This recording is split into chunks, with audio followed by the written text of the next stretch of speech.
So what should we do? Send in more troops to protect sacrifices already made? Cut a deal with the devil, Iran? Or let the Sunnis and Shias duke it out themselves? I've told you that you need to be afraid because they are coming for you. The ISIS assault, the Islamic State of Iraq and Syria signals the beginning of the reverse crusade. They are coming for us. To them, we are the infidels.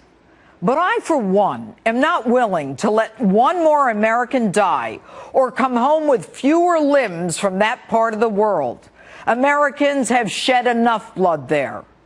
My resolution? Airstrikes. Bomb them. Bomb them. Keep bombing them. Bomb them again and again. And I don't care how long it takes. Just take out ISIS, take out their convoys, and take out those troops. And even though our president says he didn't know, they told us they were coming for us. The head of this band of savages, Abu al-Baghdadi, was released by the Obama administration and started ISIS 1 year later in 2010. On his way out of Camp Bucca, where the worst of the worst terrorists are held, he threatened his American jailer, "See you in New York." ISIS is a fanatical religious terrorist organization, and if you think they are nothing more than ragtag rebels, you are wrong.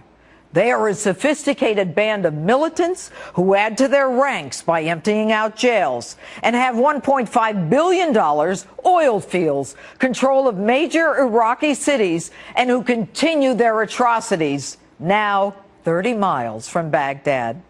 And as they march, they slaughter thousands of moderate Muslims who aren't extremist enough for them. All the while posting the most gruesome videos of mass executions and beheadings. They have a centralized command structure superior to Iraq's military command. With corporate reports and savvy social media, they measure their performance by the number of deaths. Now, Mr. President, you may see yourself as a war hero. The tide of war is receding. Core al-Qaeda is on its heels, has been decimated. The world is less violent than it has ever been. The truth? There has been a 60% increase in radical Islamist terrorism since you've been in office. And you just keep letting these guys out.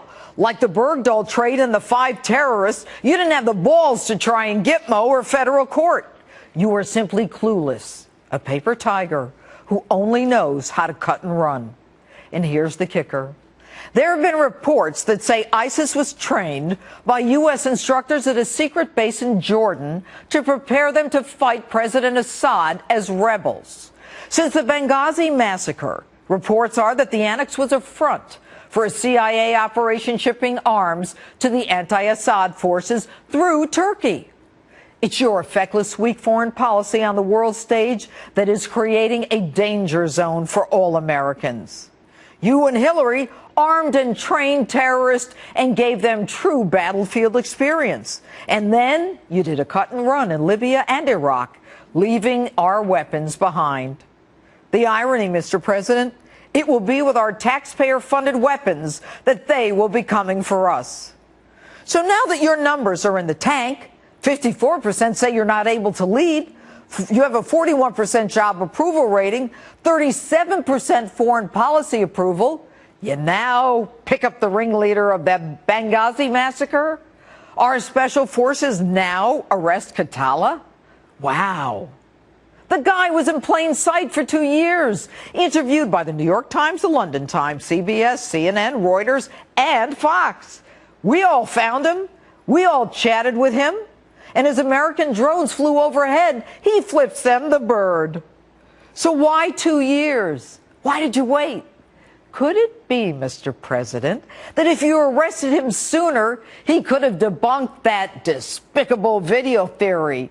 You know, the one you all lied about? Can you imagine? You indict Katala for killing Ambassador Chris Stevens, and he comes in and he says, "You dumb schmucks, what video? We killed you because we're al-Qaeda's cousin, Ansar al-Sharia. We kill Americans." Mr. President, Americans don't trust you for good reason.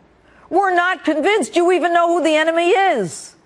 You release terrorists, you cut deals with Iran, you dance around with your political correctness while they sharpen their knives. Mr. President, you are playing a very dangerous game for which you are ill prepared, and it is the American people who will suffer.